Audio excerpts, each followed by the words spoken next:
Hello, and welcome to the Sonic Fruit Film Podcast, where we aim to celebrate movies through the simple act of talking about our favourites.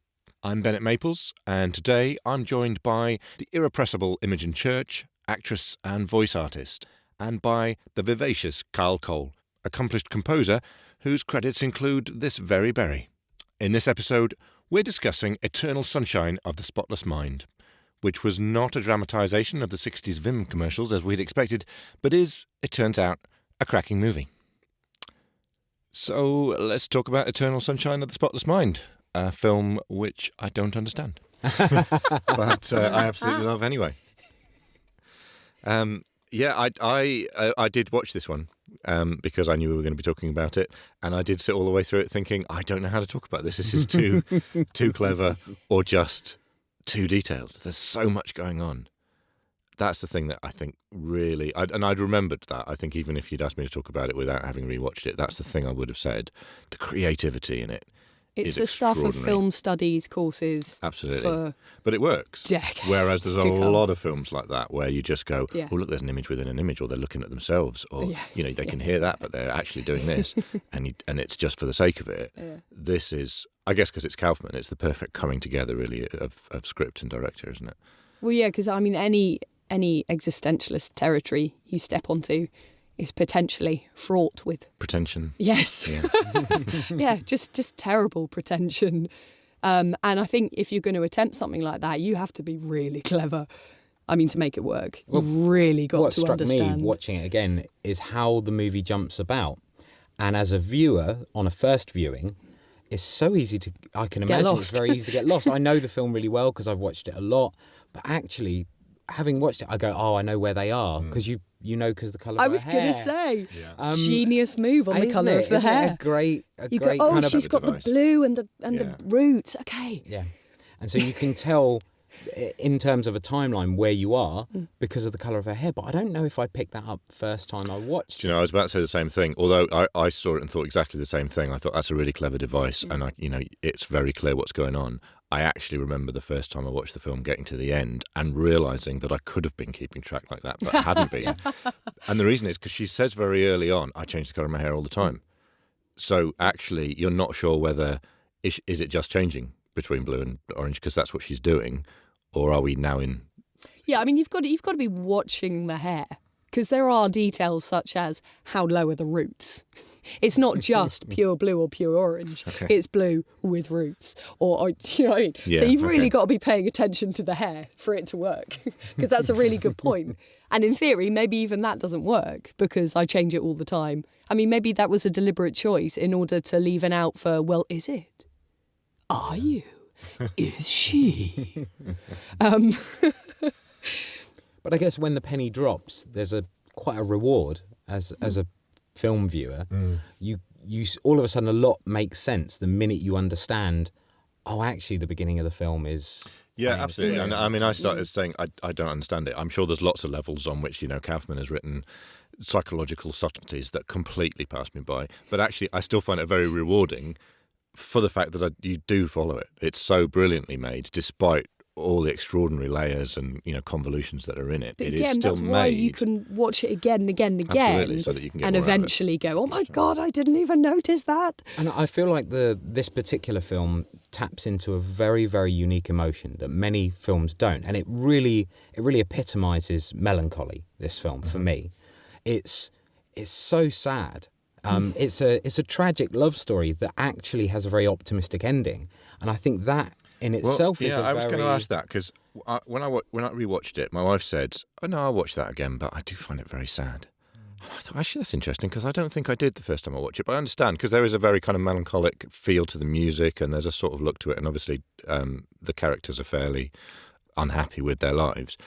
But I just find it really beautifully optimistic. That sense of, there are things that we just want to get rid of in our lives, but actually, we can't every moment is important. Whether it's good or bad, they're all what make us who we are, and you can't start trying to get rid of stuff like that because it's all important to building who we are as grown-ups. And in terms of talking about the crippling sadness of it, we've got to talk about Jim Carrey.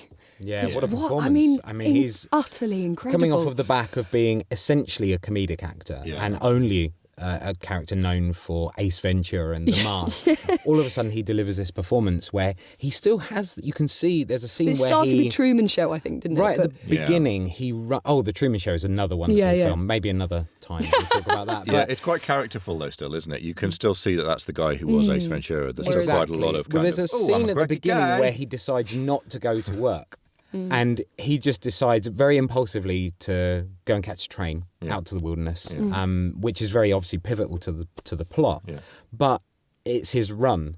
He literally, he gets it in his mind, and all of a sudden you go, "Oh, I am watching Jim Carrey."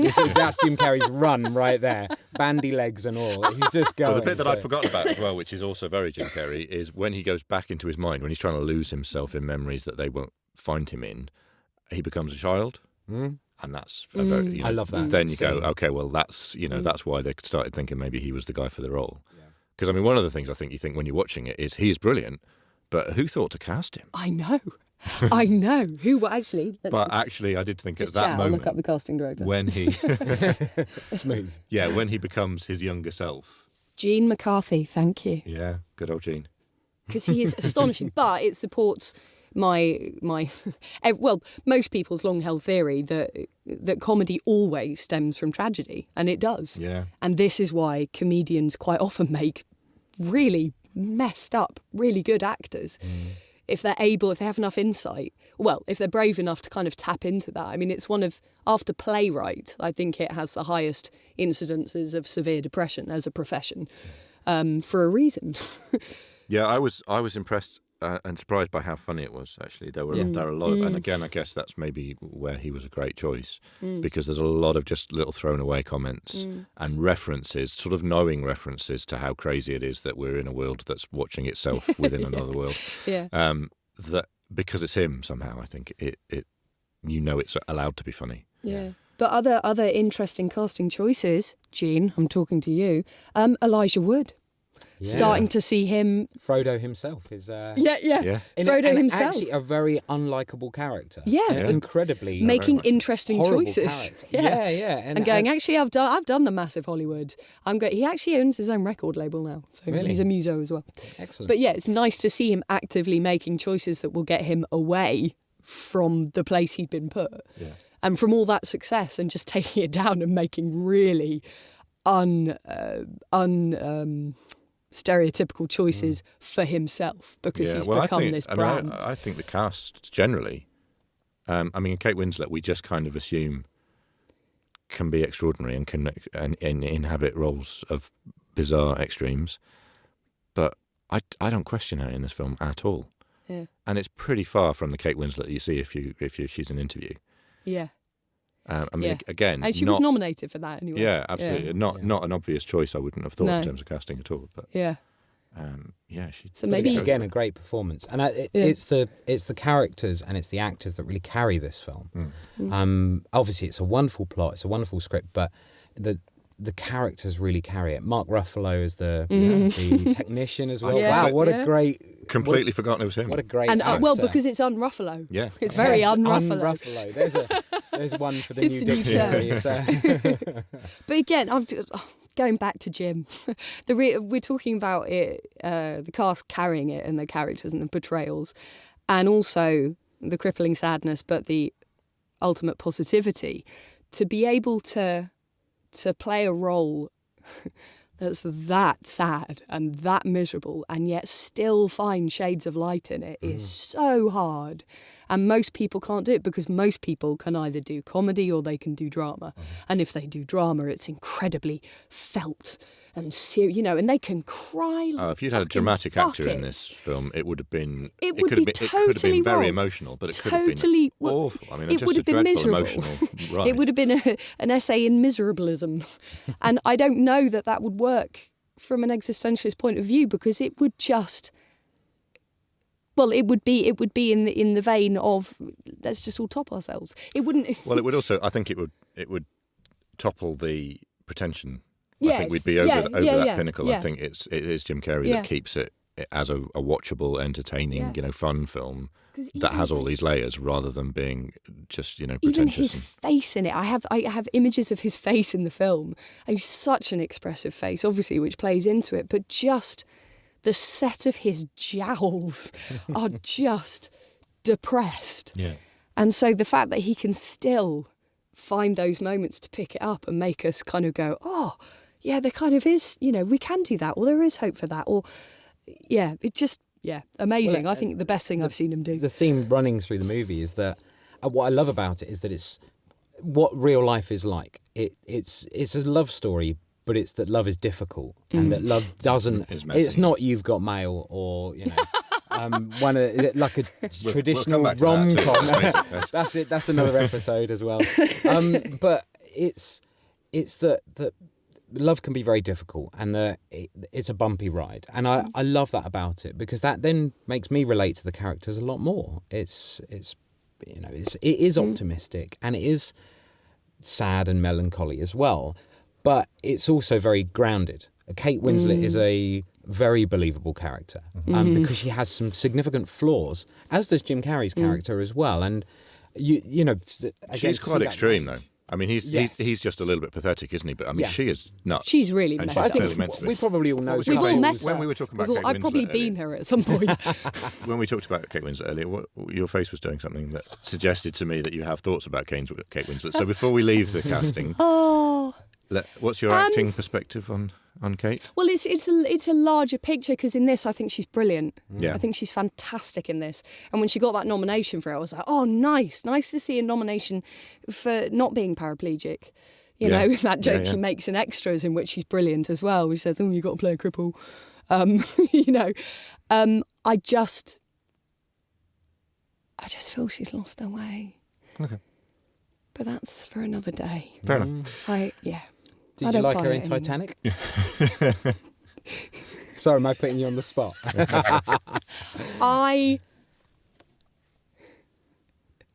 Don't answer that. Should we do a Titanic one? Yeah.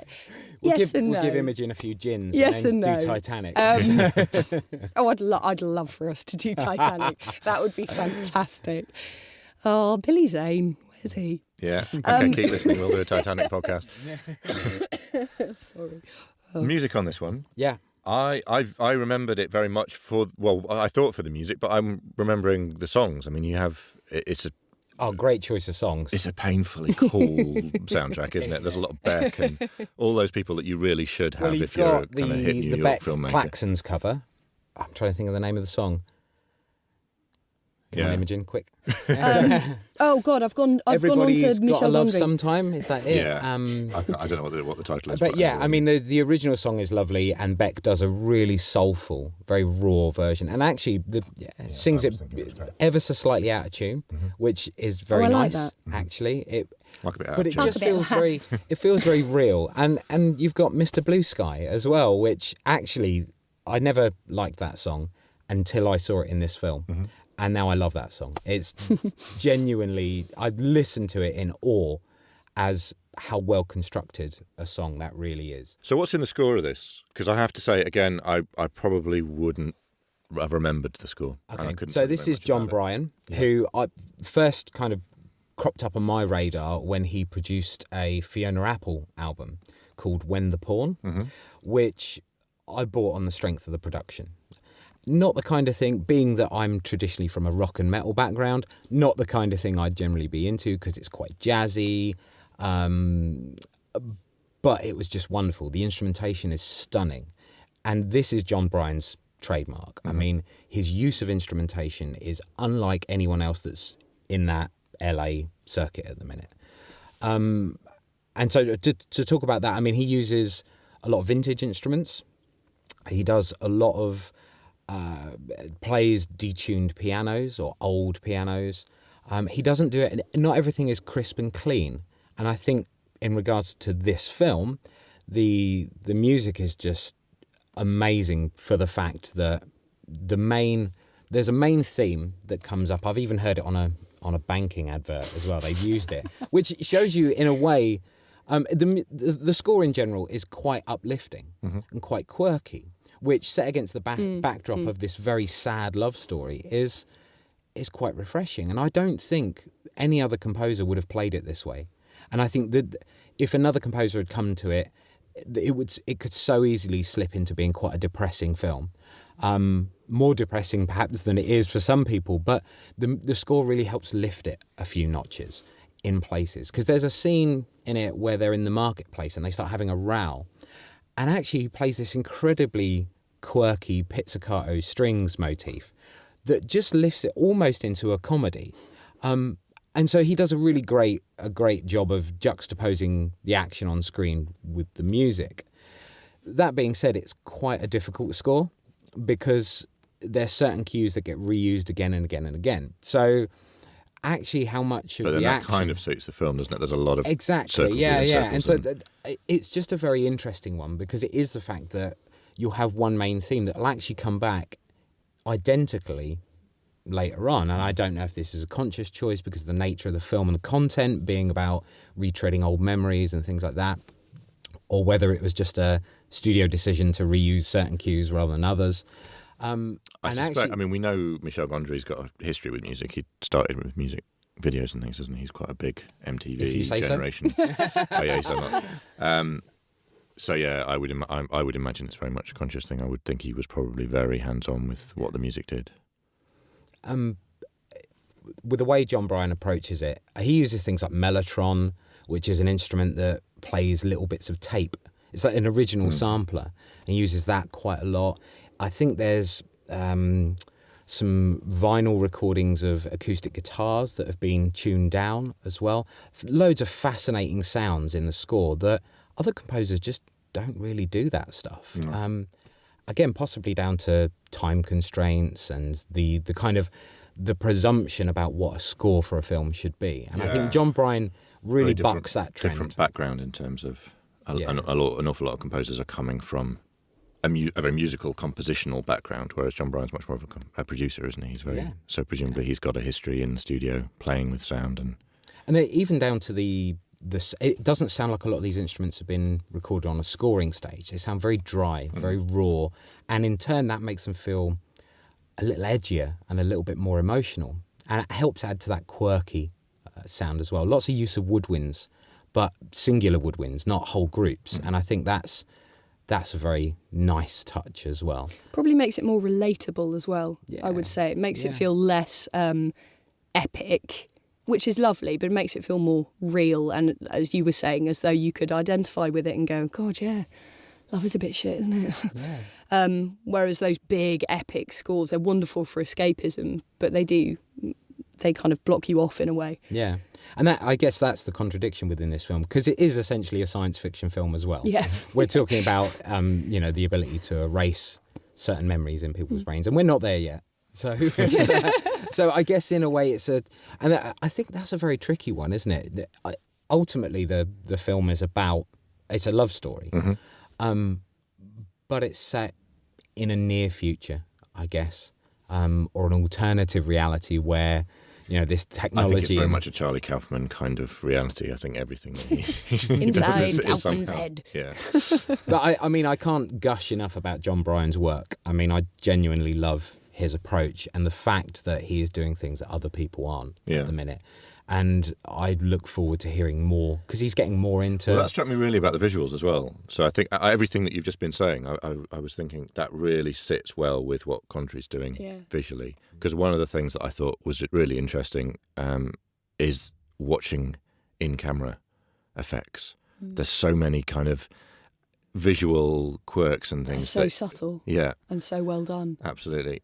And there's computed stuff in there as well. There's split screen things where you do get two Jim Carreys in the same screen, but you often get him. He'll disappear off one side of the camera, and he's clearly run around the back of the camera and come back on again. You know physically how they've done it, but actually that's really refreshing. I think it felt this, and lots of screens with stuff on. There's a lovely bit which is just really subtle where he's watching himself. In his initial interview in the doctor's surgery, and he walks behind a TV screen, and then he's on the TV screen, and and there's clearly just a camera in the back of the TV screen, but it's really effective. It just means that in all the frames, there's just something going on, particularly once you get past that first 20 minutes, and the use of spotlighting as well. I think with the camera. Yeah, I mean it's a really crude effect in lots of ways, but it's perfect for that moment. And as we said at the beginning, it could have been in many other films just horribly pretentious. But at that point, the world is being eradicated, and the only thing that's left in this memory is him and that little spotlight of reality. Yeah, it's great. Well, you were right, Bennet. Michel Was I? Gondry Oh, thank goodness. set up a pop rock band in the early days called Oui Oui. Oui, oui. So well done. Not no oui. Not mais oui, oui oui. Okay. Congratulations. You've won a prize. It's a toy duck. And then we're Gondry. Which only leaves me to hang my head in shame and thank Carl and Imogen for joining me. Thank you for listening. And don't forget, you can always email us at podcast@sonicfruit.co.uk or via Twitter at @sonic_fruit.